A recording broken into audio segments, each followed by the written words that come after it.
Ready, so thank you. So, Bismillah ar-Rahman ar-Rahim. I'm happy that I found one more time the opportunity to be with the dear brothers and sisters of Ahlul Bayt Islamic Society of New England and ZEC MIT Shia Muslim Association. As Dr. Musalai said, this is the fourth lecture of the series of Qur'an and Yemen. In this first three lectures and this one, we will concentrate on Surah al-Buruj. Last lecture, we did a historical review of the what was going on in the few centuries before Islam, maybe mostly third, fourth, fifth century, and essentially the main story was sixth century. So let's focus on sixth century, and which was related to the story of Surah al-Buruj and martyrs of Najran. So we looked at the historical background, and today we are going to come back to the Quranic narrative because the first lecture we reviewed the traditional Quranic commentary, mostly based on Al-Mizan, a little bit from Study Quran, which was edited by Dr. Sayyid Hussein Nasr. The second lecture we went through discussion by Dr. Walid Saleh, which is the summary is placed on the channel too, which we looked at the debates which some scholars have had, and we're going to see that again in summary and more detail because that article has many interesting points. But the third lecture, we switched side. We went mostly to historical review, which I will do it again a little bit, and the audience will have had the historical background of the events, what history we know. And then mostly of it even is based on inscriptions, non-Islamic sources. And then now coming back to the Quran and to stress the view that the interpretation as Ashab al-Ukhdud is martyrs of Najran, the most probable one. So that's kind of the outline will be so okay. I'm not going to go to the abstract of the series, but I feel because we are going to have six lectures now. Next lecture we do Surah Al-Fil, which is natural continuation. Most probably we not going to do Surah Al-Quraysh, which is related to Meccan trade. But then we'll do two of shorter verses, one about Ar-Rahman, one about the people of Tawbah, because it's very intimately related to this historical period we discussed. So inshallah we'll pick up later on. Maybe for saving time for not I mean, actually, it's good still to read it because maybe some people are saying for the first time, and also for blessing. So I will read the English translation, maybe not all of it, but at least the main part, which I'm focusing on it. Bismillah ar-Rahman ar-Rahim. So this English translation of Surah Al-Buruj, Surah 85 of the Quran, by the heaven and its houses, by the promised day, by the witness and the witness, perish the people of ditch, the fire abounding in fuel, the ditch that includes the fire abounding in fuel, above which they sat as this people of ditch, above which they sat as they were themselves witnesses to what they did to the faithful. They were vindicative towards them only because they had faith in Allah and Allah the Almighty and the All-Laudable, to whom belongs the kingdoms of the heaven and the earth, and Allah is witness to all things. Indeed, those who persecute the faithful men and women and do not repent thereafter, there is the punishment of hell for them and the punishment of burning. Indeed, those who have faith and do righteousness, for them there will be gardens, streams running in them. That is the supreme success. These two verses, as we discussed, the structure of the surah are the main message of the surah. And then the continuation, we have indeed your Lord is striking, severe. It is indeed who originates and brings back. And he is the all forgiving, all affectionate, Lord of the throne and the all glorious, to the doer of what he desires. Did you receive what he did you receive what he desires? Did you receive the story of the hosts of Pharaoh and Samud? Indeed, the faithless dwell in denial, and Allah besieged them from all around. Indeed, it is a glorious Quran in a preserved tablet. So this is the translation of the verses. Look, the main part now, we to the historical, we kind of are kind of looking to what is people of each are and what seen this describes. There are two categories, maybe two categories or three categories.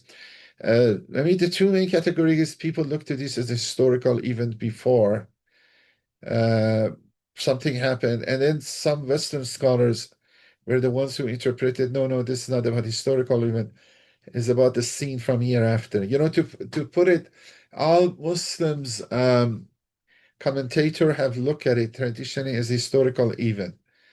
They have had some candidates for it. The most prominent um, was the story of the martyrs of Najran. Or to be careful, they have looked, although it seems most agrees martyrs of Najran, but they have an idea that these verses must be referring some people which been persecuted. You know, this whole story is a story of persecution and faith and perseverance and martyrdom. And this, so this Ashab al-Ukhdud, the persecutors, which prepare the fire, sit on the top of it, and throwing the believers, which were persecuted, into the fire, and they will witness to what they do. And the believers had not done anything wrong, any sin, except they believe in the God Almighty and Unlaudable. And so that's the story. So some of the commentators in second century, like Muqatil ibn Sulaiman or other people, look to different contexts of maybe biblical text, Christian, Jewish sources to see who were these believers there, if there are examples over there.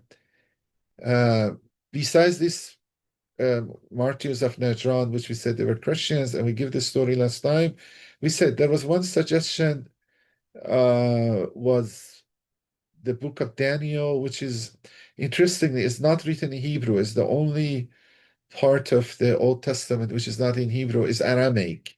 Is well Daniel, which is buried in Iran in Shush, was in Babylon. So that book is partially Hebrew, partially Aramaic, which is another Semitic language, and the ancestor of Syriac, which these Christians' natural narrations are mostly in that language. Aramaic was the lingua franca of those uh, many for a long time in the Near East, or some version of it. Even Iranian Empire official documents was using the terminology written in Aramaic script. So and the language Jesus talks, so it's very, very, very dominant and influential before Arabic. And so the book of Daniel described the three young, which I will show it the first lecture, that the that king of the Nebuchadnezzar, king of Babylon, made a golden plate and asked people of himself and ask him kind of pay homage or do sajda or to his statue, or I mean, kind of some polytheistic ritual, which few of the Jewish youths which were under Babylonian captivity were living in Babylonian. Daniel was among the, it wasn't specifically among those youths, but there was his companions, refused to do that. People tipped the authorities, they bring them to the king because they had given some administrative position by the king, and then they refused to do that. The king said, I will throw you in the fire. He threw them in the fire, but they survived miraculously. That is in the book of Daniel, chapter 3. If you go check verses 8 to 30, or the whole chapter, 30, from 1 to 30, you see the story, book of Daniel, chapter 3. But the point of that story is they are miraculously saved. And by interference of an angel, and the king even reconcile with them and give them prominence. Similarly, for example, the Pharaoh of Joseph, maybe he wasn't himself believer, but at least respected Joseph. The same happened again to these three youth. But this story clearly is not like this, because if it was, Quran would mention as a miraculous survival. We have in Ashab al-Kahf, which are Christian again believers, but Quran give the miraculous survival of them. If really this is referring to story of Daniel should have uh, mentioned the miraculous survival, but the whole theme is reverse, that they have been martyred, they have been persecuted, they have gone through the torture, not being saved. You know, the miraculous saving of the Daniel, the three youth in the Daniel is like Abraham, which we know in Quran is came, which the fire with Abraham was thrown in, was cold on him, and he came out without harm. The kind of that book of Daniel is kind of repeating the same scene. I mean, is it true or not is a little bit questionable, but at least is not this. Because Quran would definitely mention it. It would be a very different team story. This is the typical persecution story, and the persecutor persecuted, and then God tells people, as I said, the two verses 10 and 11, that those who persecute will be punished here and hereafter. And then look, they emphasize this persecuting men and women. The Quran clearly mentions فَتَنَ الْمُؤْمِنِينَ مُؤْمِنَاتٍ, we add women explicitly because women have a prominent role in this story of martyrs of Najran. But that's an indicator. It could be story of martyrs of Najran. And also the positive message, Bisharat, for those who, indeed, those who have faith and do righteousness, for them will be garden streams running in them. That is a supreme success. So that story of Daniel is rejected like that. Again, the classical Muslim commentary did a very good, thorough job. They find another king in the time before Christ, before Jesus, in the Seleucids, one of the dynasties coming after Alexander, which after Alexander died, his empire was divided between his commanders, generals, and then there are few dynasties developed, Ptolemaic, Seleucids, and one in Iran. And the one in Syria, again, does persecute Jews and even burn them, but in many cases is not very related, is very far away, and doubt uh, uh, Arabs have any collective memory of it, because the thing is this, what Quran is talking, as we said, the whole surah is toward the everything is said is contemporary. Everything is but like politics, local is contemporary. Quran is addressing the people of Mecca and Medina. So this Ashab al-Ukhdud, I don't have to tell the story, but Quran doesn't tell much the story. It seems they know. Just that, like now somebody cursed what the Zionists are doing to Palestinians. Everybody knows that.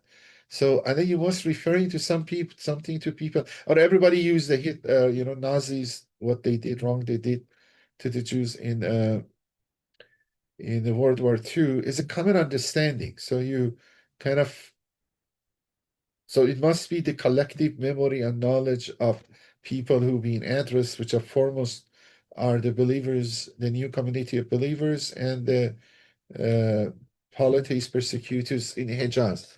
So that other option, which actually Muslim commentators from second century mention it, is interestingly nobody accepting it. The other option, the other one, the king in the Syria, which was Seleucids or Seleucia, which is the dynasty after Alexander. Uh, yeah, I can go. I actually searched some of the details. I'm not didn't put the slides, but if you need, we can go to back. But nobody, modern scholars, nobody follow on that. So that is aside. But the bigger challenge, as we saw, was not that the first two category are close. You know, as we will see, even this Daniel one, or we said, okay, we rejected because we said it doesn't go with the theme of story. Their story, they are survived. They are saved by the miraculous act of angel, intervening angel. But at least matches in some grammar, some aspects of it. There is a fire. There is some people witness. They're persecuted. And the one also in the other king, the Seleucid king, maybe details is not clear, but could match. But then what we have is, as we said other lectures, that many of the Western scholars, the dominant view is now, which is kind of established without, I think, careful consideration for the last 100 years, is that this is a scene, with some exceptions, some dissonant voices, this is the scene from hereafter, which really doesn't match in any form. And we discuss it partially second lecture. And if you're reading it to they match it, they have to change the sense of the words, take it to the future, changing the verbs, and the letters doesn't match, the concept doesn't match.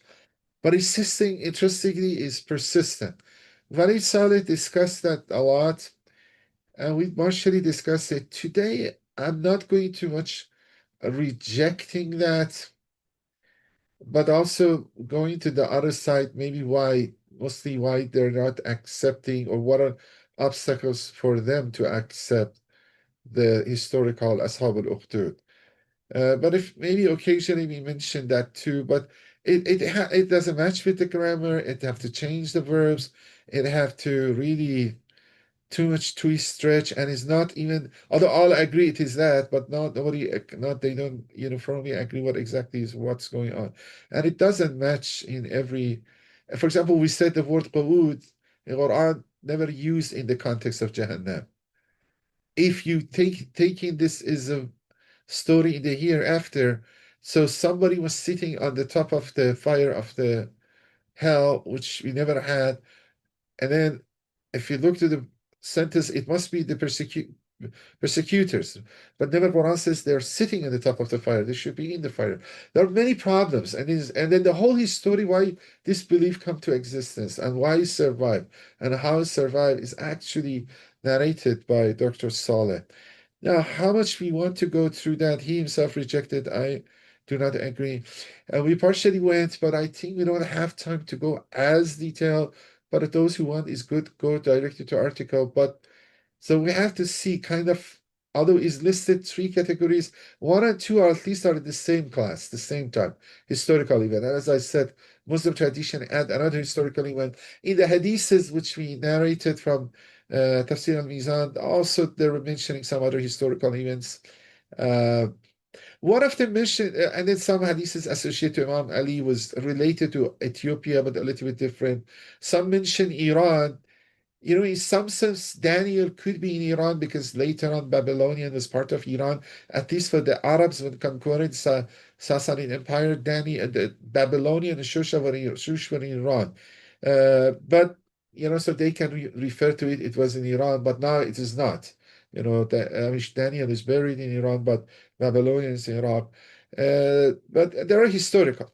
So I think the bigger crux of the story is it historical event happened in the past or something in hereafter, which kind of we argued against that hereafter one, but we want to also say some of the caveats, some of the problems, some of the objections these people raise and answer them. And there are some interesting methodological things. Okay, regarding sources, I had it. Today lecture we mostly with this article. Second lecture was mostly based on this article too. But the third lecture, which was last lecture, which we haven't placed it on the channel yet, it was based on this article. And interestingly, this is a very detailed story of the martyrs of Najran, but the author himself is under the influence of the whole general environment and mood, doesn't connect the martyr of Najran to the verses of Surah al-Buruj. And then also the last lecture, actually, the latter part maybe was that article. But the guy which is doing the biggest work in the body history of Yemen and inscriptions and Ethiopia is Christian Julian Rabin. So much of him, actually, last lecture more was from him to this one. And then Christian Julian Rabin also get it an agnostic view. He's a little bit like that. I think it's politically correctness. And then he has another articles which I use some of the graphs. I can read his sentence. It's in French, but I translated. And then we can maybe see what's going on and then going back to the article. Um, yeah, this is Christian Rabin, which I do not agree. Dr. Saleh does not agree exactly. Thinks it's like that. We think it's much more clear cut when you look to our evidence.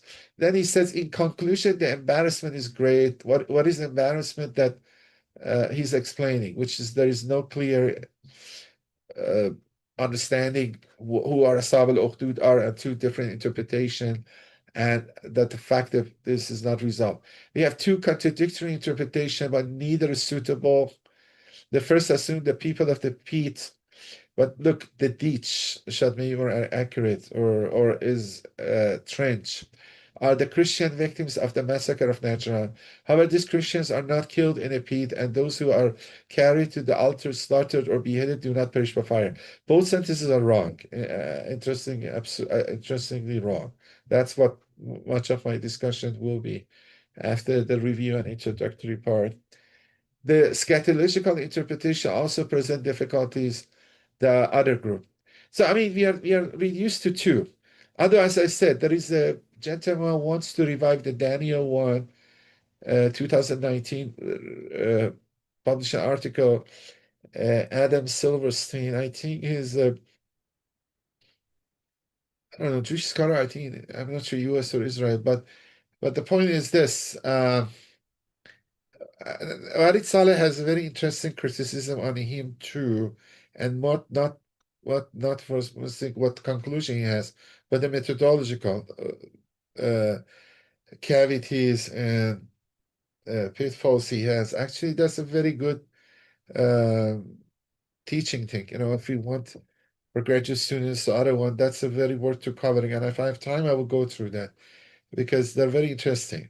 So I'm saying out of the three options or other options, we end up with two mostly. Historical martyrs of Najran, eschatological, and then the eschatological, it says, Christian Rabbi says the eschatological interpretation also presents difficulties. The damned are punished but not killed. So is so it doesn't, yeah, you look at the words, doesn't make sense. Whatever the case may be, it is highly doubtful that there is a historical reference in Q85 as the Muslim theologians suppose. So I kind of, they always think whatever Muslims have said. I mean, some of them maybe is wrong, is not accurate. You have to get another position because all of the he has few. He's the biggest guy working on the inscriptions, the history, but when connecting Quran, this two paragraphs have three, four big mistakes, which part of my job is to clarify this today. Okay, so that kind of we get what the situation is.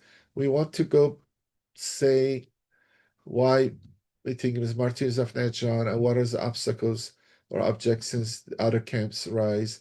And then so we discussed about the sources. We last lecture we did a important history and geography of Ethiopia and Yemen. I briefly go through it because I think it's refreshing your mind and is important for the next one, which is Surah Al-Fil and Abraham. But remember, first we said there are two great grand alliances: Byzantine Empire, Roman Empire, Ghassanids, which are Arab Christian kingdom under their they were kind of vassals of the Byzantine Empire, Aksum or Ethiopia, Aksum Empire, Ethiopia, Abyssinia, and the Christians in Yemen, when we were talking about that. And then we have, and and then later on, the community of believers in Medina. They're not allies, but they're more inclined to that side. Uh, Sassanid Empire, the Lakhmid, which is another tribe. I think the traditional name was Ghassanid and Lakhmid. Now they're calling it other names. And Himyarites, which we'll see it again, was the dominant tribe in Yemen, unified the Yemen tribes. He make a kingdom for 200 years. They rule, and then uh, the weakness and collapse of them in the beginning of 6th century or in the 6th century is the main story, essentially. All the events are somehow related to that. And there is a kingdom. There is some Arab, non-Yemenite Arab inside the uh, Arabia kingdoms, which are loose kingdoms, weak kingdoms, like you have, those 30 years, 40 years ago, the Emirates in the southern coast, southern edge of the Persian Gulf, which they were small kingdoms. Now, okay, things are different. They're big, they're influential, but not big, but influential. And then the issue of these Himyarites interfering or subjugating some of these tribes inside Arabia, closer to Hijaz or Najd, and their alliances with Sassanid Empire or reverse fighting Byzantium. Switching alliances is important. That I will discuss it more next lecture when we go to Abraham, because didn't I say it carefully? But okay, overall, if we summarize and look to the geography, you see those countries: Roman Empire, Byzantine Empire, Persian here, the big boss is here, and then Bassanids are here, Lakhmids are here, Ethiopia is here, Yemen is here. And this some of these kingdoms are here and here, which we have to discuss later on. And Hijaz usually is outside the influence. Here is more under the influence. And then we said historically what happens. Himyar. There were three important kingdoms are important to remember was Saba. Saba, the Queen of Sheba was from there. Himyar, Saba was more ancient. For a long time, they were the dominant. They have the capital, the Marib. But Himyar, the capital was Zafar, and they become dominant. They kind of start to conquer and unify all this region, and Hazaramut and Saba kind of under control of Himyar. And this took for 200 years. So let's look here. There is one part of history before this in late second century, early third century of Christian era, the polytheistic Ethiopian kings wanted to encroach or occupy or get influence here. And then they were not successful. Uh, they want to claim these parts for themselves, for the empire. They try, they attempt, but that's produced a tension. The same, for example, besides Sassanids or Byzantines, Ottoman and Safavids. And Ottomans for a while captured Tabriz. There was the bitter fights. They were pushed back. But for all those 400 years which they lived side by side, there always that memory was there. Everything was interpreted of what happened in the early 16th century. So this is the same. That attempt was failed, but Yemenis are always worried this Aksum's influence, dominance, uh, that they want to come in and capturing or influencing. So they're resisting that. For a few hundred years, there was no, maybe the first one was a bad experience for Aksumite. There was no attempt to real attempt. There is claim by the words, the kings of Aksum sometimes claim we are owner of, I don't know, the king of Yemen too. But that's what's just bluffing. Like, for example, Erdogan still claims about all the lands of former Ottoman Empire. It's not reality yet. Okay, so for a few hundred years wasn't much, but that sense still it was alive in cultural memory. Look, much of the discussion today is cultural memory too. For example, even some martyrs of Najran, Ukhdud, how much was in the cultural memory of the Arabs in this area? So that's another story. And here was that. And then, okay, then we'll see the history. I'm not going to detail. The early part, important part of it is this. First, Ethiopian switched or converted to Christianity, become monotheistic. And soon, relative, this is very soon and must be a reaction or under its influence. The Himyarite kings switch or change monotheism. Maybe I have to say before that, again, repeating that, this king of Himyar, Shammar Yoharish, residing in capital Zafar, unites under Yemen under Israel. So about 280 Himyarites become dominant on the Saba Nazaramot and produce the Himyarite kingdom. And for 200 years, 220 years, they are really without any problem ruling. Okay. So then maybe after this unification or whatever reason, Ethiopian kings converted Christianity, then the Himyarite kings adopted the form of monotheism. Is not explicit because our records are limited most sometimes to inscriptions, official documents. Is in the official documents is not, they're not overtly Christian, Jewish, but you can find it they're Jewish. I maybe discuss it the last lecture, sixth lecture, when I want to discuss Al-Rahman. I think verse 110 of Surah Al-Asra, Surah 17, I will discuss it. Uh, there were some tensions. There were a couple of incidents of martyrdom of Christians in all these 200 years, but wasn't anything serious. So the kingdom was Jewish. There were some naturally Christians come from Ethiopia, other places come to, or missionary work or other reasons come to settle in Yemen, especially in Najran. Uh, but uh, but it seems at the late 5th century, early 6th century, somewhat the power or the control of the Himyarites weakened. And for whatever reason, first Ethiopians get more involvement. For example, you see Americans as soldiers in Syria, even Hafiz Assad. So if you look at the Assad dynasty for a few 50 years, I mean, it was surprising to see American soldiers there. But then, it was uprising started, the central government weakened. So before collapse for 10 to 15 years, American soldiers were there. So something like that happens. Now Ethiopian is back on the scene about 519. Okay. And then not only they are there, the Himyarite king is switching side from being more closer to the alliances of Persians. He switched to Byzantine Axumite side, which is kind of clearly a conclusion of the presence of Ethiopian. But again, you see in Syria, this took a while. But Syria, American soldiers were there, but they were eastern part until the Assad regime collapsed, then things switched. And then, and one conclusion is that now this Yemenite kingdom does the proxy work and attacks the tribes here, which allies with the Persians. So it's completely changing sides.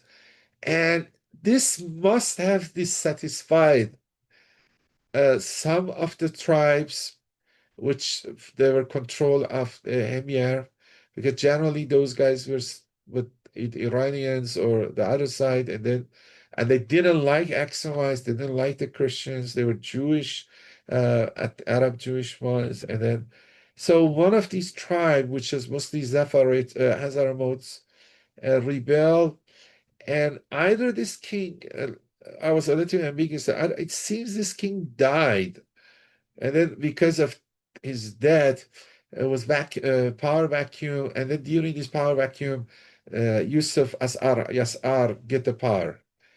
This is Novas, and is the important guy in the whole story, the villain guy in the story. Uh, Whether the death of that king, Madi Karib Yafur, was natural or stage or whatever, I am not very clear, but it seems it's like that. So here the real story starts. Yusuf Asarias or Zonavas, or we saw his names, acts against the Christians and their Ethiopian allies Zafar. Because again, these guys are strongly anti-Ethiopian and kind of going this weekend Emir power. They go against Ethiopians and they kill Ethiopian soldiers. They start to kill Christians. They start to kill people in the churches, burn the churches in Zafar, which is their capital here. It's not Najran. Najran is up north, but it's still the same story. And then also he campaigned to the coastal area, Tahama, control the ports because he worried that maybe Ethiopians coming with the uh, troops or other hosts wants to block that. And uh, and then what will happen is that he sent, because he knew Najranians are stronghold of Christians and is also the gateway to the Arabia, which is Najran was strategically important for the trade routes and other one. So he sent his commander general to surrender Najran. And then for a few months, they surrendered Najran, but they were not able to capture it. And then it was he himself came And then they promise safety to the people in Najran. They swear oath on Torah or something. We saw it partially last time, but they didn't stick to the promise and killed many of them. And so, so essentially, the massacre of Najran happened by use of Ashab and his commander. And then here again, the Ethiopian king have to react because this spread of that massacre spread all around, and he was under much pressure, and he himself wants. So now he brings soldiers, and his king is Caleb El Asbah, conquers and then attacks. Conquer well, is careful in the landing. In the landing, he killed this Yusuf Asar Yasar, and then by his when he was killed, the kind of the army was dismembered, uh, surrendered, and he captured much of the Yemen. And okay, the rest of the story will go through the story of Abraham, but that was the story, kind of the events we saw before. And as I said, we have two inscriptions, one from that general of Yusuf Zonavas. This is General Sharahil Yaqbul Zu Yazan. Yazan is the tribe of both of them, commemorating the siege of Najran. So we have a inscription, some person clearly describing our success. This is exactly during the period the events happened. And then we have another inscription from that Ethiopian king, Caleb Ela Asbah, which come and defeat Yusuf Asar, yes, our Zonavas. So these inscriptions make it very historical, very real for the Western scholarship type. So this is kind of what we were in historically. I want to go back to to, let me stop sharing. Maybe I find the article. We go to the article. Yeah, okay. Let's see. Yeah. Okay, let me share again. Okay, look, uh, what is crucial? I mean, there are different parts of this article I would like to discuss, which I think very interesting. We still have much more than we have time to discuss. But one of the thing is this: why there is an objection to uh, accepting the historicity of this martyrs of Najran for Ashab al-Ukhdud. If we look to the Quranic verses, maybe again refreshing our mind, is that the feature was the existence of the ditch or a trench with a huge fire, which people was burned, thrown it and burned, and these guys observed from the top. Those who object that, as Western scholars, usually objecting, okay, yeah, despite Muslim scholars, classical commentators usually connect the story to the story of martyrs of Najran, uh, connecting the verses of Surah al-Buruj and especially Ashab al-Ukhdud with the story of martyrs of Najran. But in the narrations which we have, uh, there is narrations which independently from Islamic sources we have, there is no discussion about fire or burning. Okay, this is wrong, and then let me explain what happened. First, we saw this story and attention by modern Western scholarship uh, to the story of Najran started in 1833 by Abraham Geiger, which is kind of he was Jewish, but he was a kind of father of modern studies of Quranic or Islamic studies. And by that time, the Syriac sources, uh, which describe the images of martyrs of Najran, was not known. So, to be summarizing the case, uh, the historical narration which talk about these martyrs of Najran, had been survived through Islamic Arabic sources. Besides the Quran, Islamic Arabic sources talking about it, and very often, okay, in relation to commentary of this verses of Surah al-Buruj too. So, uh, and these inscriptions also were not read or deciphered. So when you started in 19th century, the knowledge was not very much. And then Abraham Geiger was pushing with the Daniel theory, and a few scholars after him followed. So kind of the early 19th century was for Western scholarship was two camps, Daniel one and the one who sided with more traditional Islamic scholarship, but they didn't have any evidence.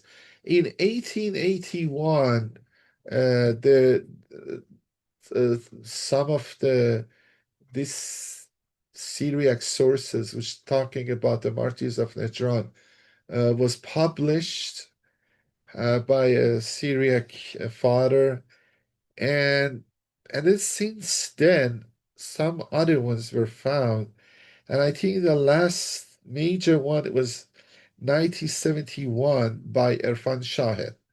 So uh, we kind of list some of them. There is a book of Hemiyarites among them. There are two letters written to or written by the Bishop of Hera, and there are other few sources, which maybe next lecture, I don't know, maybe I just have a slide to show them all. But okay, so some early scholars were not aware of the early sources, but then by the early 20th century, these sources are there. I think they are not read carefully. And then from some other senses, because till some 1920s or something, uh, this this alternative scatological view was mostly early in first quarter of 20th century. It wasn't proposed, but it seems when it's proposed, some people accepting it without careful considerations, even those Syriac sources or other one. First, they are not read carefully, and then sometimes they want exact correspondence, which rarely happens. Always how these are written and how they're narrated. Uh, sometimes you don't get exact correspondence, or you don't get detail. We want to read these some of the stuff. Wali Saleh says, I think we're to read it word by word. So to clarify this point, first Quran is just alluding to it to this, doesn't give the detail. And from the other side, those Christian or Syriac sources also are not very exact historical. They are edited, there are layers on it, they're hagiographical, they are theological. I mean, what I can give you example is like martyrdom of Imam Hussein in Karbala. The first sources like Abi Makhnaf are historical, but gradually layers are added to it. You come to Rosat al-Shahada or the later one. You have Lohov in the middle, which is 6th, 7th centuries historical with some additional layers to it. When we come to Rosat al-Shahara, the Safavid period, there are much additions to it. Even the form of narration, the form of saying is not historical. And the details maybe not, Hazrat Abul Fazl Abbas is brave, he brings water, but the manner, the details, the fight he does is different what you saw in the early sources than the one which is Rosa the Shadow, and that is now actually most people now remember like that. These Western scholars are sometimes very critical about Islamic sources, but that smartness or criticism are put aside when they become non-Islamic sources. And then one other big obstacle was that one of the most important relevant documents is Book of Hemiyarites. Uh, the book of Hemingway was edited by Axel Moberg, and yeah, his name is here. And that Axel Moberg He was an Islamist. He didn't know much Islam very much. And from the get-go, he said, no, the story of Najran is not related to Quran, or what is Quran is saying in the Surah al-Buruj is not related to uh, this martyrs of Najran, which now they have non-Islamic sources which corroborated Islamic historical sources. Because one thing is the Quran, one is the commentary of Quran, but one is the history, Islamic history. What, for example, what we know about Sassanid Empire or some other, many of the civilization, I mean, you go to Muslim historians, Tabari, something like that, just recording the history of before Islam. So you will see that then because of this guy and this authority, which he himself doesn't know very in detail, uh, many of these guys kind of dissociate that. And then this is very Saleh very clearly wants to discuss how this is happening, how did it happen, and what are the problems are. So let me read it. This one I think is better we read it, and then that crux of the matter. Maybe a little bit takes time. I'm not reading all of it because even this section is 3 pages, uh, but I think the parts which are important, and there are other parts which I think as important, but because of time, I think this is the crux of discussion. But some of them are good for those who want to study these studies. Look, I think there is things to learn, there is things to benefit to understand this. Uh, I think overall, some of the Western scholarship which have achieved is helpful to understand what's going on, like in these inscriptions or some meanings of it, but sometimes they're not. So, this title or the of the chapter is a little bit sarcastic. How many victims does a hagiographer need to create a martyrology? You know, and then he says, look, Ali Saleh says, at the heart of the refusal to countenance a connection between Quran 85 Surah al-Buruj and the Najran massacre is the historical argument that there is a discrepancy between the Quran and the Syriac narratives in reporting the method of martyrs' death. But I'm saying, look, you will see there is really any narrations in this kind of things that actually matches with the Quranic one. Quranic one is only 4 or 5 sentences and 2 or 3 sentences related uh, to the specific of the history or the story. And then one other thing also you should have in mind, when Quran is talking to people, the foremost goal is uh, to get the attention of people and guide them, not telling history. But because it's from God, it should be accurate. Sometimes it is addressing to collective memory of people. And then sometimes the word is ambiguous that matches the collective memory of people, uh, but is a polemic discussion with them, but also not refuting historical one. For example, nowadays many Iranians venerate Kurosh, Cyrus. I mean, when you address it them, then you can say, for example, oh, you guys who venerate Kurosh does this. Okay, it must be true, but also it is maybe to addressing to the mindset of people. I mean, because you want to influence these people. When it's a polemical, you accept some assumptions of the other side and say, okay, even if that's the case, now look, this is so and so. Now, it doesn't necessarily mean if Quran says, okay, you guys who believe Kurosh Cyrus is a great king and good king, necessarily Cyrus was a good and great king. But it says you guys accepting it, and then okay, let's see. My argument is this. Although still I believe everything Quran said is historical, its roots in it, and then the wording is so carefully chosen that match both sides. But here, even much more closer, you don't need those a little bit middle ways to find a way. So let me read it, but then if I explain what I'm going through.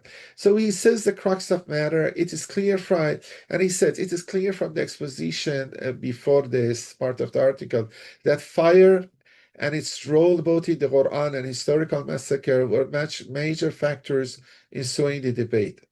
And then he says this Western Quran scholar seems to have wanted a complete historical correspondence between what the Quran states and the historical result records and or the hagiographic accounts of massacre.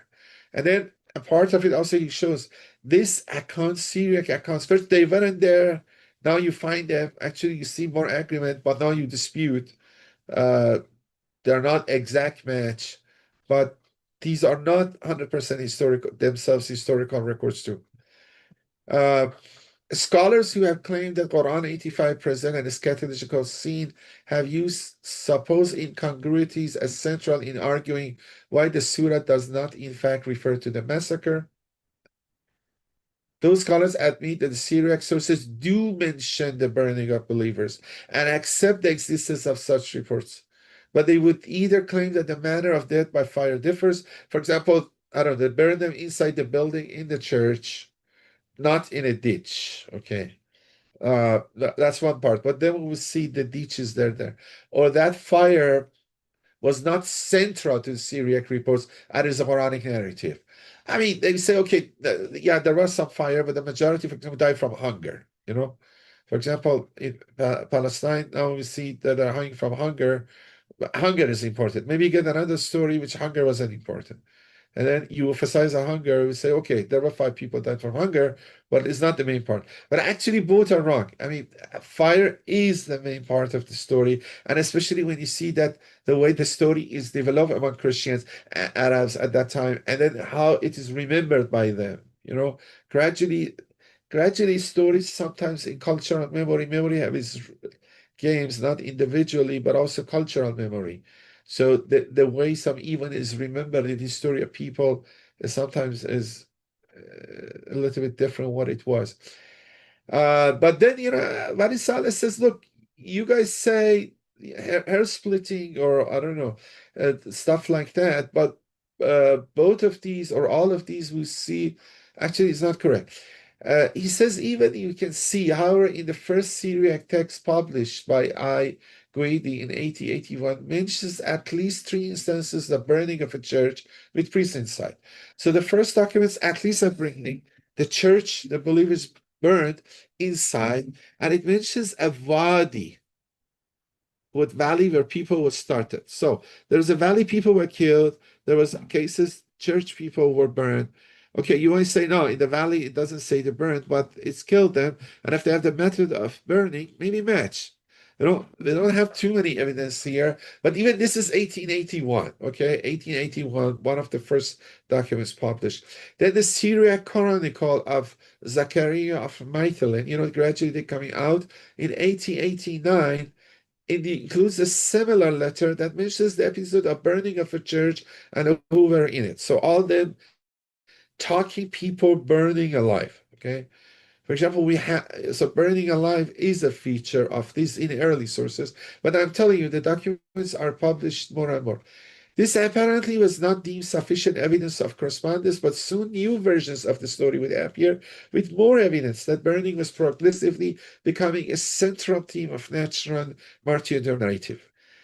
At least, look, what was historically, okay, one thing, but at least gradually when you see the narrations generated by the Christians at that area, this burning is the central thing. That's they remember. 30 years from now, from Palestine, issue Gaza, when we remember hunger more than the first building destructions or the bombings or the fight with Hamas or the blowing of the tanks initially. We were the hunger and the children suffering become because memory usually uh, atrophies, keep the essential part.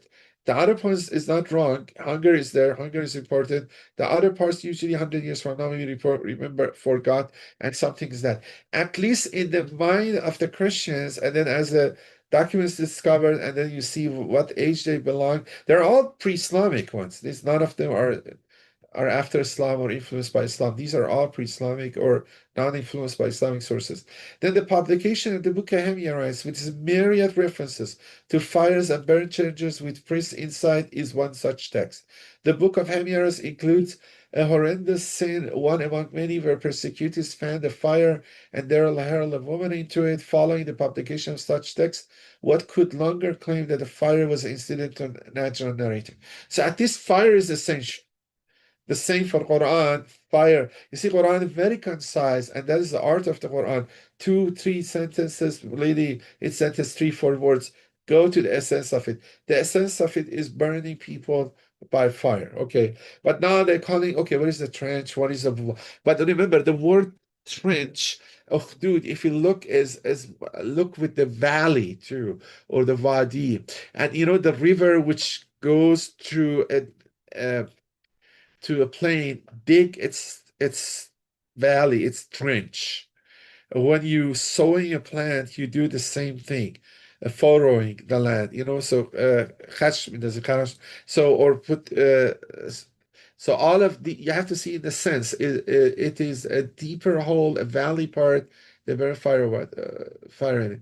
So following the publication, such text one could no longer claim the fire was incidental to the natural narrative, yet somehow this was sustained. It did not help that Axel Moberg himself, the editor of the book The Himyarites, adopted a dismissive tone when it came to Islamic narratives and joined the ranks of those who believed that Surah al-Buruj has nothing to do with the martyrs of Najran. Yeah, he wasn't a scholar, he wasn't in that field.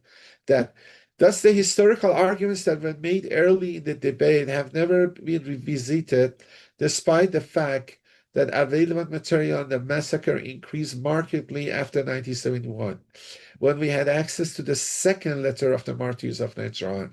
It seems even this momentous publication by Farhad Shahid did not seem to warrant revisiting the issue, although when he wrote on the Islamic legend of the martyrs of Najran in early Muslim historiography, hagiography, Quranic exegesis, Thomas C. Scorch did notice the similarity between the Quranic material and Syriac resources, persecution by fire being central to both. So some people notice at this the objection was wrong. Really, fire is the central theme. Now, for now, you may think, okay, fire of burning in the church. Uh, but we said there was example also killing people in a wadi, and they didn't kill them with the fire, but also we see progressively we see there are other examples which more closer. Uh, okay. The claim that death by fire was not a prominent theme in the Najran narrative is actually not accurate. And in my view, this assertion was only sustained because, as mentioned above, the editor of the Book of Himyarites, Moberg, who was not a Quran specialist, was skeptical about the collective Arabic historical memory and favored the eschatological reading of the book. He took the view if there was a collective memory of natural massacres, it had been preserved and only in Syriac texts such as the Book of Himyarites. Because of Moberg's influence, one willing is to excuse the claim that burning by fire played only a marginal role in the Syriac reports by scholars who worked on the surah before 1971. He said, okay, if these guys, because this Moberg guy was the dominant, he edited the books. They thought he's a scholar about what happened in Yemen and Himyar Kingdom. Okay, but a guy was working around 1930, 40, something like that. But then after 1971, things have changed.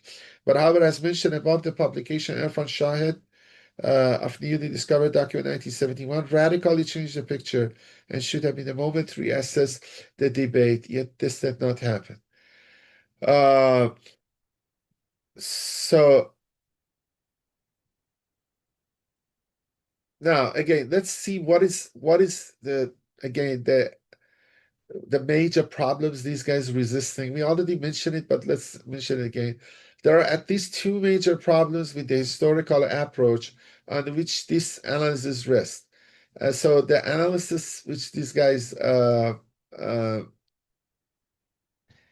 they okay. Let's say it this way: these guys who do not subscribe to historical interpretation and they want to eschatological interpretation advance some arguments, and among these arguments, they supposedly show incongruencies between fire motif in the Quran, element of fire in that story of Ashab al-Ukhdud, and the Syriac martyrologies. The first guy who said it is they Shwali. Anyway, the namings are a little bit detailed, but let's see what they say, and then kind of answer them again and see what people say. Although I said some of it already. The first is the presumption that the Quran should report fully or accurately about the massacre. I mean, this standard is not there. Quran is not a historic book, as I said. Even Battle of Badr, you don't see anything much about it. Just the name. Uhud, Hunayn.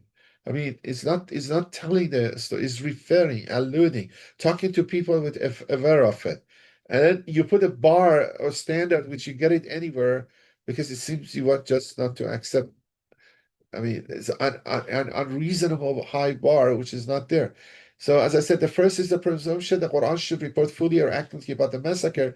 This argument has been articulated most emphatically by David Cook in his article on Islamic Narratives and Martyrs of Hijrah. David Cook has talked about Islamic Messianism, work as Islamic Messianism too, about the Mahdi or end of times. In another lecture, maybe you have to go back to his works. Cook adheres to his positivist paradigm, as can be seen in his statement that comparison of the stories above with those of the historical martyrs of Najran does not reveal very many similarities. So, the story of Quran and story of martyrs of Najran. But then, what is he not noticing? What he called historical narration martyrs of Najran are not historical themselves. Those Syriac sources are hagiographic. They are more like Rosat al-Shahada to Abi Makhnaf narration. Cook is unaware of the hagiographic nature of what he terms the historical narrative of Najran, but then he is not a Syriac specialist. He proceeds to say that while the theme of burning in the Ukhdud may overlap with the martyrological narrative, so they give up this part, the burning is almost associated with the burnt in houses in churches. So he says, okay, yeah, it's burning. People are burned. Believers are burned. But Quran says burned in a ditch or valley or wadi. But the Syriac martyrological narratives, and always the assumption is that we cannot relate trust Muslim historical sources in this field. Other fields, they have used them. You don't know anything about Sassanids if they use Tabari. But then we fully trust there's Syriac documents, which clearly there are religious, polemic, hagiographical. Then he says, okay, Walid Saleh says kind of sarcastically, scholars now can no longer claim that the fire was incidental to the Syriac narrative, so it's the heart of it. And so in order to counter the idea Quranic and Syriac narratives might be linked, a new argument was added that the burning was different in each case. Okay, one is in church, one is in the valley. The fact that the Syriac documents are hagiographic narratives and not pure historical narrative is conveniently ignored. The positive historical understanding of hagiographic narratives has seeped deep into the scholarly literature on Quran 85, such that even the scholars who are steeped in theory and discourse on historia seem unable to escape the logic. The idea that Quran could have been zeroed in on what seems to have been a focal emotional motive of Christian propaganda is never intended. Look, Quran is not going to history, but in one sentence is going to the what people remember. Right now, people remember from Palestine hunger. You touch that. The Jews, I don't know, gas chambers. Okay, for Nazis or Holocaust. So you have to see what kind of book Quran is. The foremost is guiding book, alluding to something, and I told you exactly the structure of surah was that we have oaths, we have the conclusion in the middle of between oath and conclusion, the story to make emotionally by looking at a specific example reattach that okay, what is sweared about and what will happen, and this is an example of it. The second problem with the historical argument was that fire was not considered significant in the narrative of natural martyrdom. Fire is actually central to hagiographic narrative as they matured, especially in the book of Hamiarites, but more importantly, the letter published by Irfan Shahed. It is my belief that Quran, as I will argue later, actually picks up the central theme of the martyrological narrative and amplifies it, partaking the hagiographical narrative and making fire its central motive, just as mature Syriac tradition would also do. That's the way they would understand it. So if you want polemically discuss, for example, about Cyrus to some Iranians right now, sometimes you have to go, okay, you believe that. Now you think Cyrus is like that. Okay, good. This is Cyrus you think, but look to this. I mean, it's not, I'm saying it's a little bit maybe not necessarily discussing what Cyrus historically was. The similarities and connection between Quran narrative and Najran Syriac historiographies are not hard to see, and it is surprising that it was not until 2009 that Thomas Sizagorich spotted the similarities between the two. Sizagorich's work is a landmark study in which he pointed out the similarities. I haven't gone through that, so sorry. Between the texts, including the fire narratives and the story of women walking voluntarily in the fire. The other feature of the story of Najran is woman martyrdom.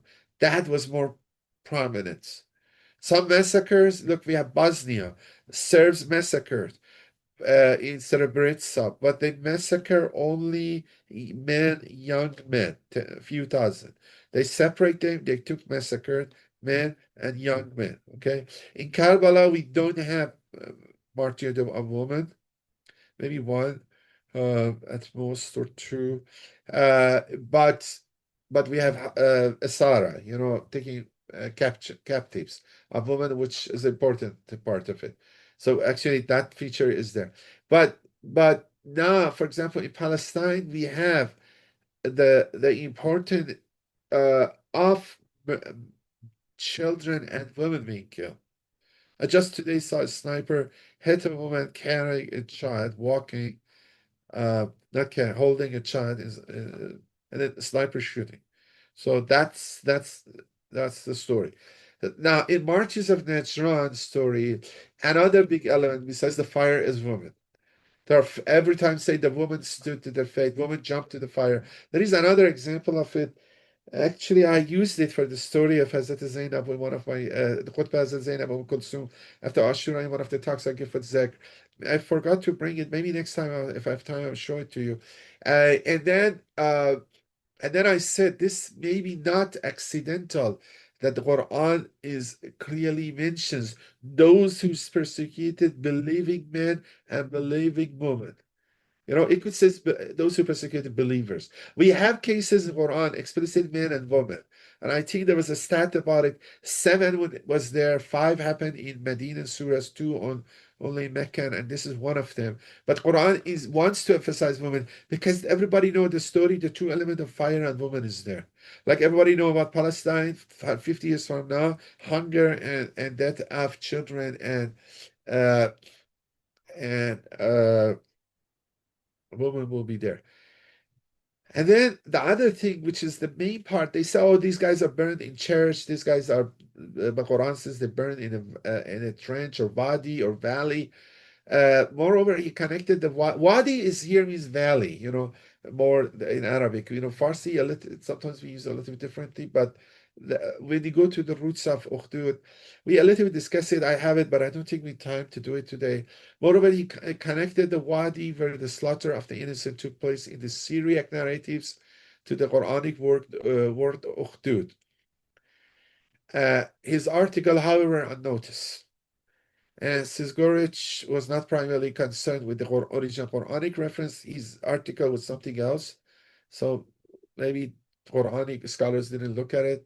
That is, he was not attempting to determine whether Quran was originally connected to natural narrative, but he did recognize the connection between Islamic narratives that appears in Tafsir and the Syriac narratives. David Cook, in contrast, was summarily dismissive of Islamic tradition in terms of possible connection between the Quran or post-Quranic narratives and the Syriac narratives. At about the same time, in 2010, David Taylor published a study of the Syriac martyr narratives of Najran, and like Sizgorich, although independently, Taylor was seemingly not aware of Sizgorich's article, has argued that these are hagiographic narratives and not historical first-hand reports. So first, the other side also shows those Christian sources you talk about are hagiographic, very detailed analysis. Like analyzing Abi Makhnafi's story and Ruzat al-Shahada. You can see the nature is different. Lahov is somewhere in the middle. I said even Talmud about even some Karbala. So this guy, the other side of the other leg of the argument is that, look, you should not anticipate Quran match with this Syriac narratives because themselves are not history book. They're more hagiographical, so they're not exactly necessarily true. And you're burdening something which shouldn't be putting burden which shouldn't be put. And but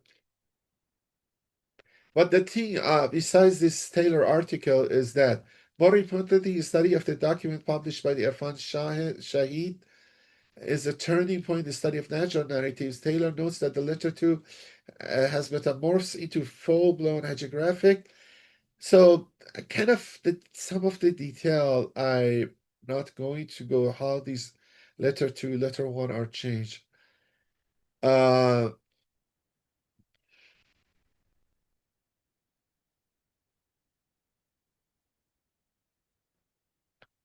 and so okay, so that we would see uh, there is a part yeah, I think we read it last time the second lecture that explicitly when you go to the Najran mentions you have to go to read that narrations of Najran which mentions explicitly in Najran they were burned or killed in the Wadi. We did it last lecture, 2 lectures ago. So in that again, it's some of the sources makes it more clear that the burning or killing was happening in the Wadi, which is a valley, which is like a trench, like a Ukhdud, and it's matching it what the Quran says. Now I have 2 more things to discuss, kind of this word to discuss this.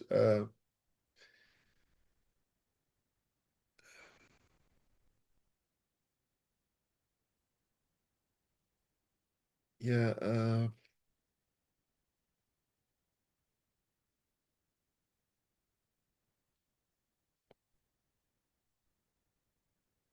Okay.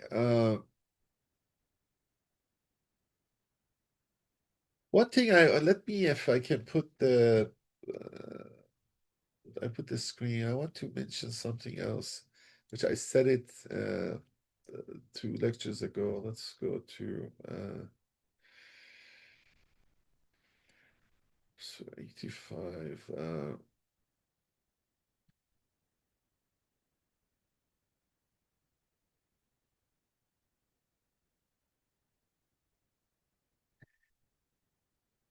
Look, as I said, Western scholarship, uh, it seems all claim, and Mrs. No, I mean, Angela Neuvert, I accept that these verses of 7, 8, 9, 10, 11 are added later. And then Neuvert works on the assumption there were for the first 6, and then we start from number 12 to the end 22. It becomes 17 verse. That longer verse is added later. I discussed by the context of oath structure, the context of the story, and all of it. It doesn't make sense. The fact it is longer length, it cannot justify is statistical. We mentioned Surah Al Asr that the third verse is much longer than the first 1 and 2, and then it's impossible the 3 are not revealed at the same time because the surah would be meaningless if the last verse doesn't reveal. Here, Walid Salih's view is a little bit ambiguous. Maybe he doesn't object to that consensus, but the point is crucial is this. He himself says this verse 7 is crucial to understanding everything, the story. And then this verse 7 is longer, and it cannot be, as I said, even for those contexts of the way those people looking, or Vali Saleh is looking, cannot come later. I want just to mention in any way cannot be added because the story doesn't make sense. Because it's add as a home alayha qawud is very naturally continuation. وَهُمْ عَلَى مَا يَفْعَلُونَ بِالْمَا شُهُودٌ. But more important than 8, look, 7 and 8 are crucial for the story because uh, and then there are some detailed discussions. Neuwirth has very convoluted argument that the meaning of the verse, this shahid and mashhud, which we may come to it, that's part of the discussion if we have time. That this shahid and mashhud means something, and then when these verses are not added. But when the verses are added, the meaning will be different because you see you have a shuhud here.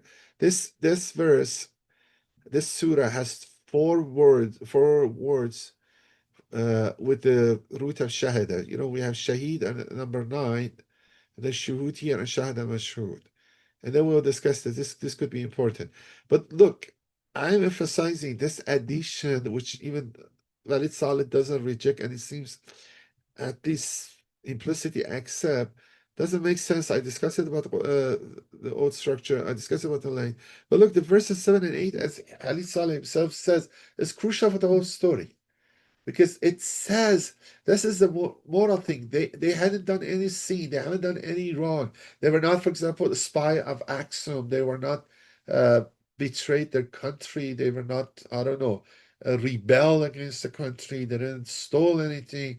They don't want to independent Najran from Yemen. وَمَا نَغَمُ بَيْنَهُمْ أَلَّا يُؤْمِنُوا بِاللَّهِ الْعَزِيزِ الْحَمِيدِ. So it cannot be 7 and 8 be I mean, if the story is nice or interesting and attractive, naturally this must have 7 and 8. 9 is explanation, continuation of 8. And then, as I was said, 10 and 11 is real message. And then the fact they're longer is not justifying it. Okay, we said this. Let's go back to, because I maybe show you the verses too, but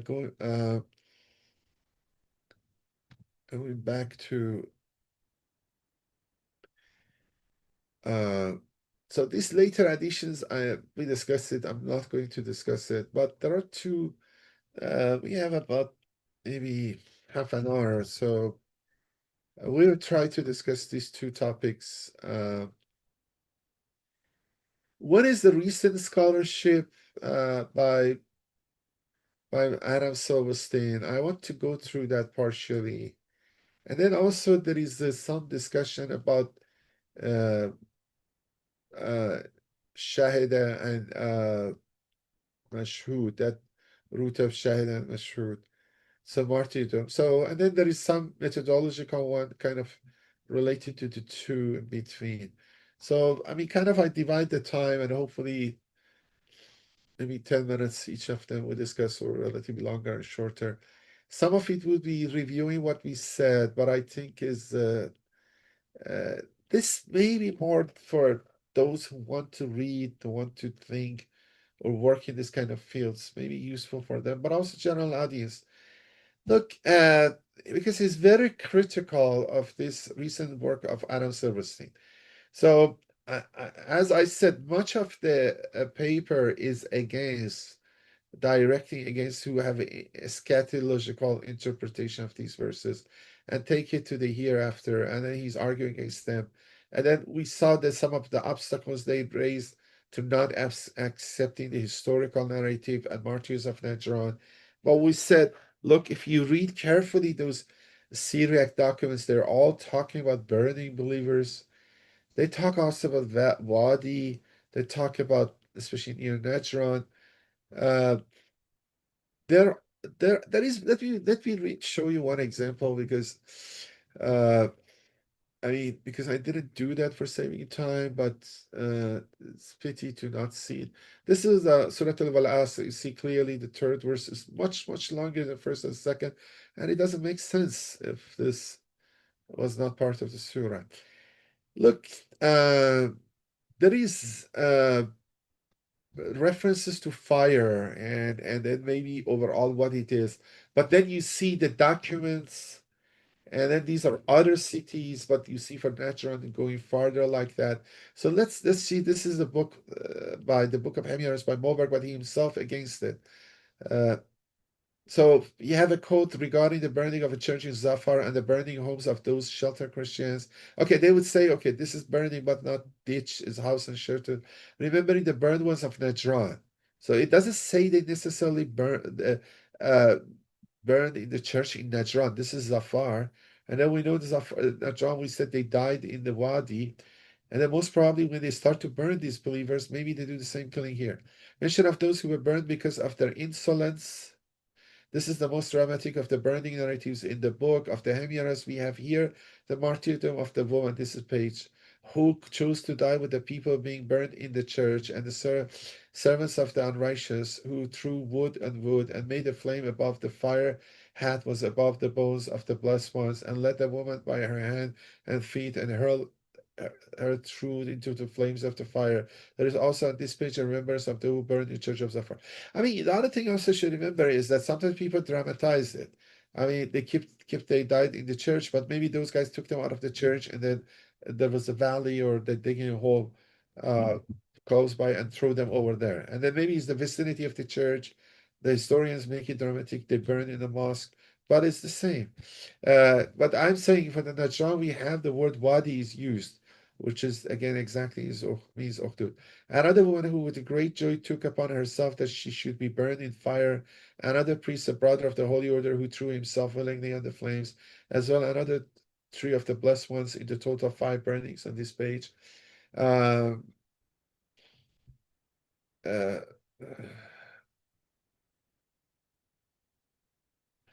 okay, so this one also I mentioned it to you guys, but let's go back to the.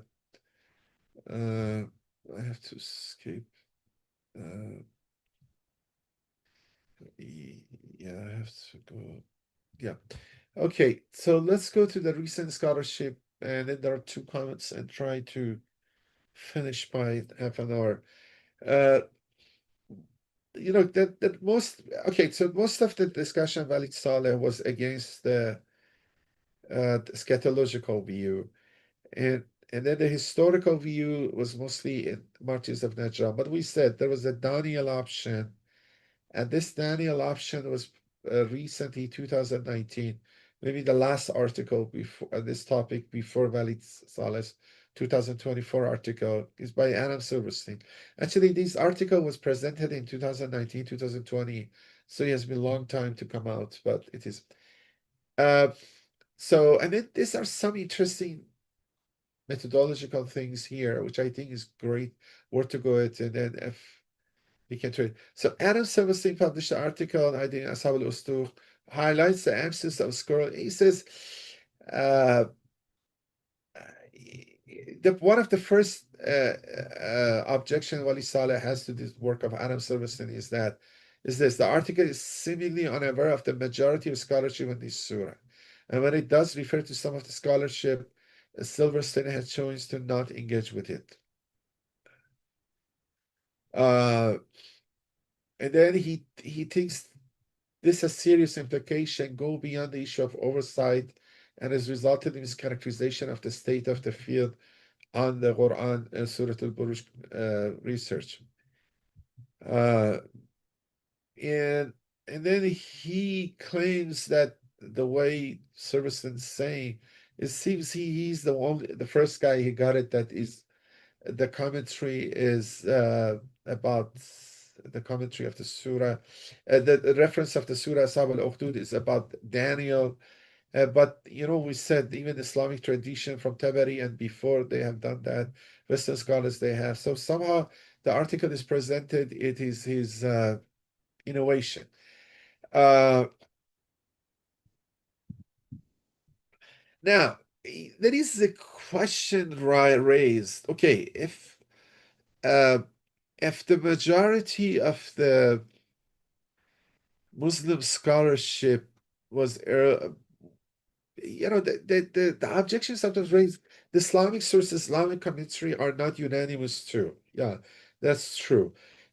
At early stage, you see more unanimity in the Ashab al-Ukhdud refers to martyrs of Najran. But as we saw in the hadiths, then the other options came in, and then sometimes become too much perplexing. And then it is cases that some people like Maturidi also express the same doubt, although he's mostly a theologian, that Christian Roman expressed. You see, Christian Roman, we read it, he says it's embarrassing that there are two camps and there's no way to resolve it. This is such a kind of pessimistic view of some of later Muslim commentators too. So earlier you see more unanimity, but later you see other alternatives are so advanced. One of the problems is this. The commentators, Islamic commentators, are commentators. They're living in their time. They have their own ideology. They have some understanding. They have their own nets drawing on the Quran or the frame of the Quran, put the Quran in it. And one of the puzzling things these guys had was the religion of these martyrs of Najran. They were Christians. And then technically, they're martyrs of another religion. And then for them was that why God is, because the verses are very praising uh, to these martyrs of Najran, that they didn't have any sin. They were martyred because of just their belief, and then implicitly understood they are in heaven because at least these things are an example of إن الذين آمنوا وعملوا الصالحات لهم جنات تجري من تحتها الأنهار ذلك الفوز الكبير. So there are instances of verse 11 of this surah. But these are Christians. These are actually, when you look to the history, these are the more Trinitarian Christians. So later Islamic scholarship didn't like that. For them, these are aren't these Christians are polytheists or something like that. Uh, so look, and then sometimes they want to push it to Jewish one, sometimes they want to advance another example. So what Ali Saleh says, earlier commentators, which do not have these concerns in the second century, they all knew about memory, they talk about history, till Tabari or after that, they all mentioned is mostly marches of Najran. But when later on these theological these thinkings come, people a little bit get sound. Oh, it couldn't be like that. Uh, uh, Things are more complicated. Uh, for example, Quran is talks about very lofty also those magicians which compete with Moses. They convert to believe the God of Moses, but doesn't mean everything, they become totally fully Jewish. And then because it seems many of them martyred immediately, whether they follow the Talaqa, the Sharia, or so on. I think this Christians examples, which is important, their faith, and they stay by their faith. That's the part Quran is looking. The detail of their belief. And then, nowadays we have group that everybody else accepts them are kafir because they don't have the proper tawhid. Uh, so and then because they believe that their idea is that you don't have proper tawhid, so you're not true Muslim, for example. Uh, so I'm saying actually these kind of verses, that kind of verses, the Quran somehow warn against that kind of Puritanism. That trend is there. Somebody Saleh says, he says, uh,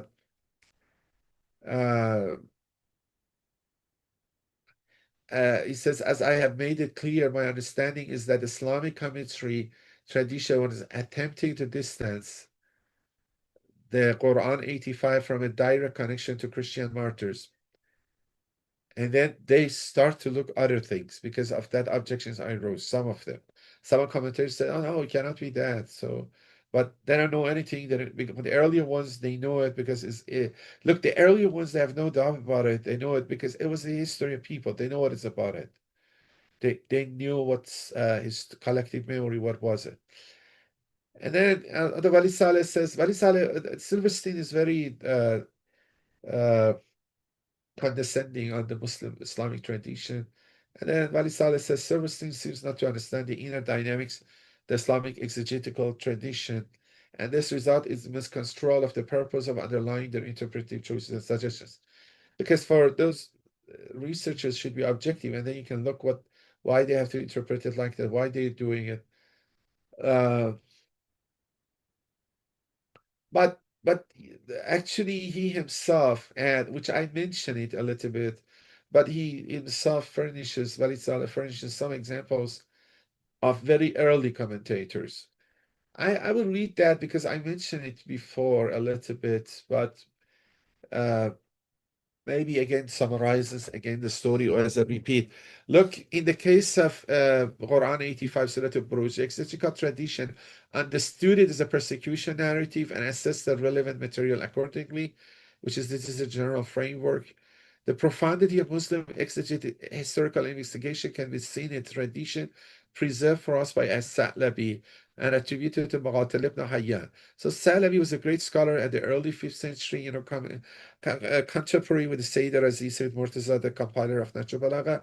But Muqatil ibn Hayyan is a contemporary with Imam Ja'far al-Sadiq. And he died about 150 after Hijrah. Imam Ja'far al-Sadiq passed away at 148. And then Muqatil ibn Hayyan. So we have another Muqatil. We have Muqatil ibn Sulaiman. Muqatil ibn Hayyan, who was a scholar contemporaneous to other early exegetes cited at the beginning of article Muqatil ibn Sulaiman, starts the interpretation by stating that there were three Ukhduds. That's the one I said it. They were looking, and then some of those reflected in some of the hadiths we saw in traditional. So they called there are three Ukhdud, means by what we mean by that, three fire persecution. One in Najran in Yemen, one in Syria, one in Faris, Iran, all involving victims burned by fire. Muqatil there then specifies each of these persecution. The one in Syria was carried out by Antiochus, which Antiochus Epiphanes Antiochus IV Epiphanes is the name of that Seleucian ruler, which I said it. The one in Iran carried by Nebuchadnezzar, which essentially means the Babylonian one, and the book of Daniel. And the third one is the land of Arabs, and was carried by Yusuf and Nawas, the perpetrator of the Najran massacre.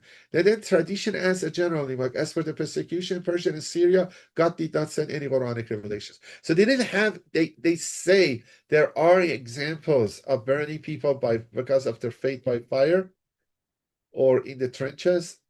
But in the Daniel they survived, so it's a little bit different. In Epiphanes, the details I'm not sure, but they knew that the word refers to what in the context, and they would say that Quran didn't send any revelation regarding those two examples, but God did send down revelation for the martyrs of Najran.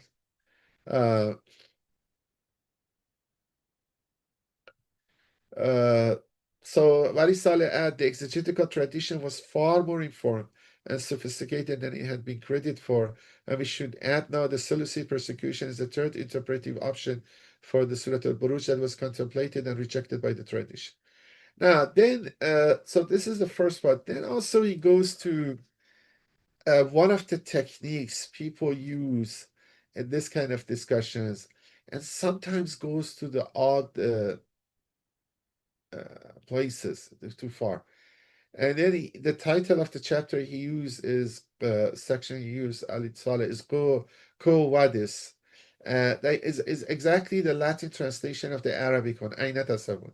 Where are you going?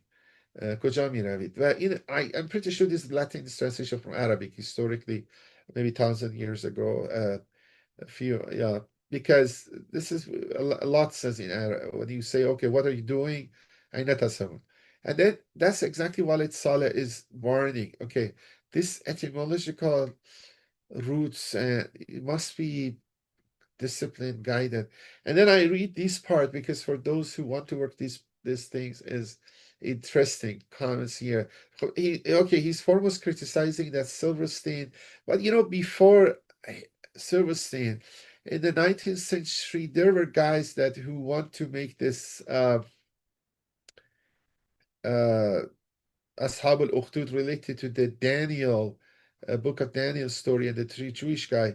They try to find or interpret Ukhdud differently and make it a Hebrew word, and then try to connect it to oven in Hebrew, where some for example, we have the word samavar in Farsi. We know clearly it's from Russian. Or Maidan, which is the same they use for Ukraine, Maidan. Maidan for square in, say, Farsi, Maidan. Uh, sometimes the words are borrowed, but they try to make Ukhdud by some different pronunciation, or television or television, be a Hebrew word, which is not. And then they want to claim it's oven, and then they take oven, instead of fire ditch, associated with the story of Daniel. But then you have the new attempt, 2019, by a very strange one. Some of it, okay, basic, but some of it with Silverstein, and which I think is a good example of what we should not do. One level, Silverstein wants to make the story of Ashab al-Ukhdud similar to the Daniel story in the uh, Hebrew Bible, yeah, I mean, the story in the book of Daniel, Hebrew Bible, the story of Yud, chapter 3, it is, that is the word the Quran used for the fuel is waqud, which the Quran used a few times. When I have the list, but it's time to show it, uh, even says is the fire of Jahannam is a type that the fuel of it is a stone. But then you have a similar root, but a little bit related to it in Aramaic. So the root Arabic is W waqud wav ghain dal in wav qaf dal in baqad, but in Aramaic is ya, which instead of wav ya, which sometimes they change together, wav and ya, and then qaf dal. Uh, But Varisala says, okay, yeah, these roots are the same, but that's Aramaic. All the Christian sources are Syriac. Syriac is offshoot Aramaic, and they all also use the same root. I mean, it's similar, but itself is not an argument. He says, so if you want to use it for the book of Daniel, I can use it for the for Najran martyrs. And then but the more interesting one, which is very odd, okay, important, uh, so this is what two comparisons we are looking. One of them, he says, okay, these similarities are good, but it cannot be uh, too much saying, okay. So, for example, I find a text in Iran television, and then we know it's French. We know Iranians bought it 100 years ago from French, but then you say, okay, a text has a television in it in Iran, and then another text has a television, and then this is borrowed from that, or copied from that, or is similar to that. That per se, because it's something established, the two languages have similarities. We cannot per se say that. But maybe this one was the important one. The one which is interesting and what Wali Saleh does. I want to go through that. I have to go faster, and then the other topic I want to say, and I think will be enough. It is about the word Ukhdud. Okay, Ukhdud, if you look, they themselves want to say this is not the Arabic word. They have to say this is not original Arabic. This must have a non-Arabic root. Like television, you hear it, you see the pronunciation, the type of word is not typical Farsi Arabic word. Samovar is a little bit confusing. Maidan maybe is a little confusing, but television is very clearly, is not typical word of Farsi. Then you would say, okay, this must be bottom.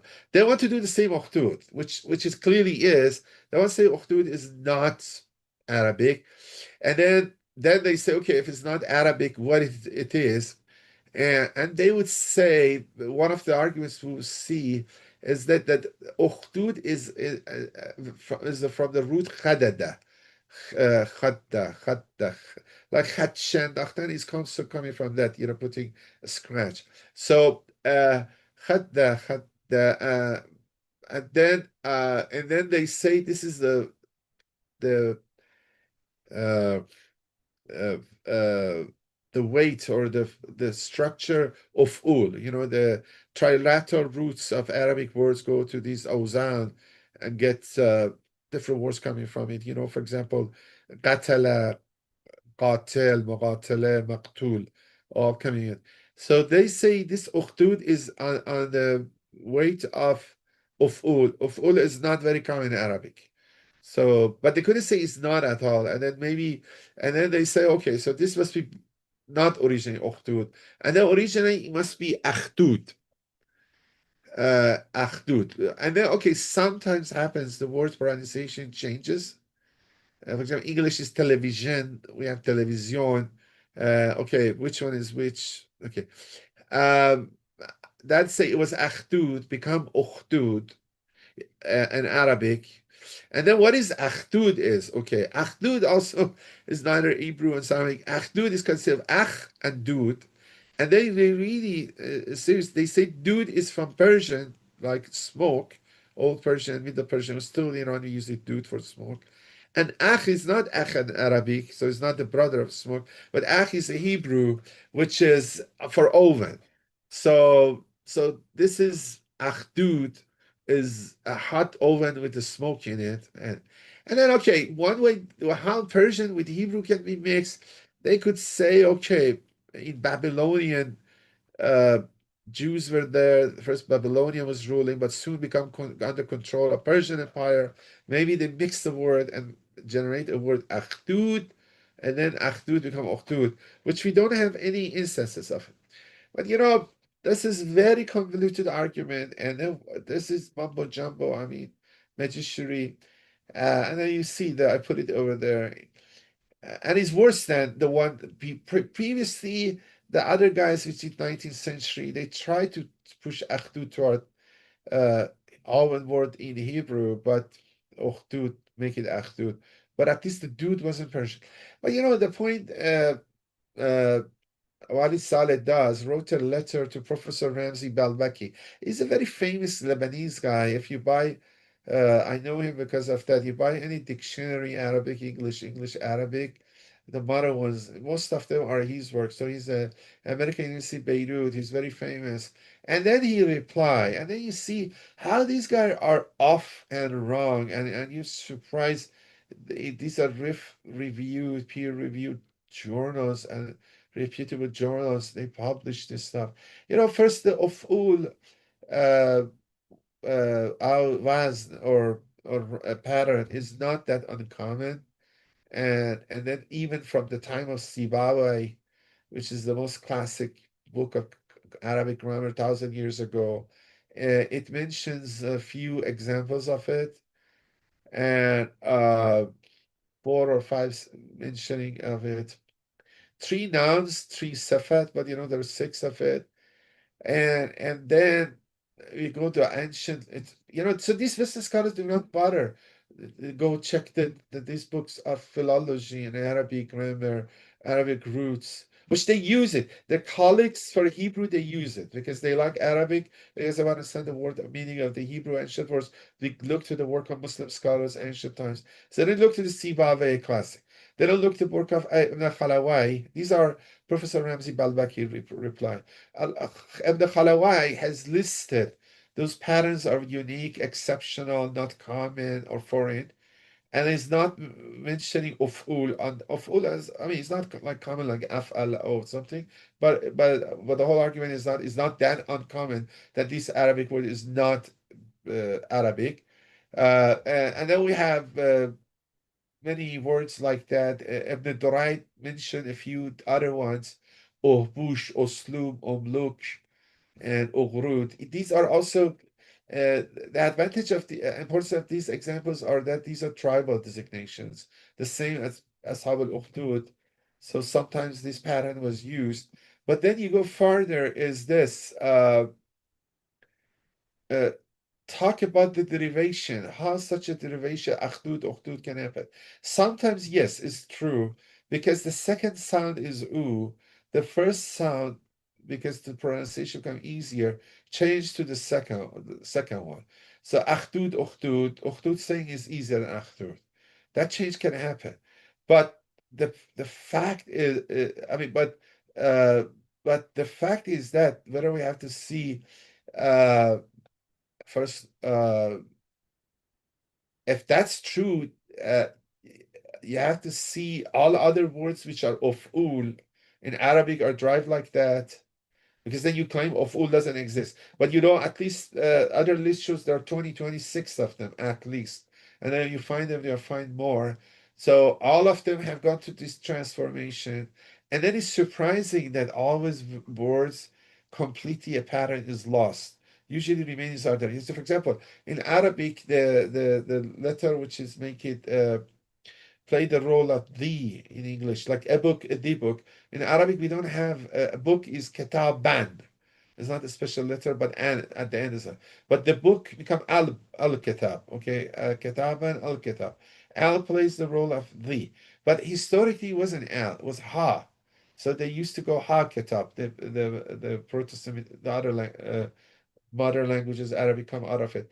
And then we have some of these how is with us, haola, these people. So something like that. So the point of what an argument is also is good to know that okay, even some words are changed. Not all will be changed. For example, the Arabic writing Amro'as is Amr. His name is Amr, but you write it Amro. You add a wav at the end. This is a style of writing, pre-Islamic one, which some of it is left with us. And then Balbaki, which is the famous So scholar, what does you say to interrupt? We yeah, are past our time, and then if you okay, can finish in a minute or two, that would be sure, great. sure, sure. Okay, I forgot. I thought we were to 9:30. Okay, so the conclusion Balbaki has that I think you are right in dismissing Ukhdud, sticking to Ukhdud. So this is one discussion, which and then Wali Saleh added to look. Uh, Actually, we can look this Ukhdud is not only existent and is not transformation. It has many, many, many uh, prior roots in other Semitic languages. You go to Akkadian, but the same meaning existed in other languages existed. Okay, this one is, I think, is enough. The other thing I say one word which is interesting, 1 minute, is about shahida shahid in this verse. The Quran. Look, in Quran, contrary to what we believe nowadays, the word shaheed has been not used in the sense martyr is used, and the one who dies for the sake of God. And that's one of the things Wali Saleh mentioned here. I was kind of new for me, and it's true. It is in Christian one, even I use it myself. For example, look, the word in Christians, martyr, Greek, exactly means witness. But martyr means shaheed in the sense we have. And shaheed from shahada means witness. But in Quran is not used in the sense who dies for the sake of God. Like no shahidan Karbala or shahidan war or something like that. Actually, it's always used in the sense of witness, not not being martyred, become witness. But in this surah, we have 4 times, as I said, roots of shahada is used, and this sense of using shahada in this context is a little bit, anybody hears it, any Christian hear it, any honest hear it, is close to what the Christian understanding of shahada was.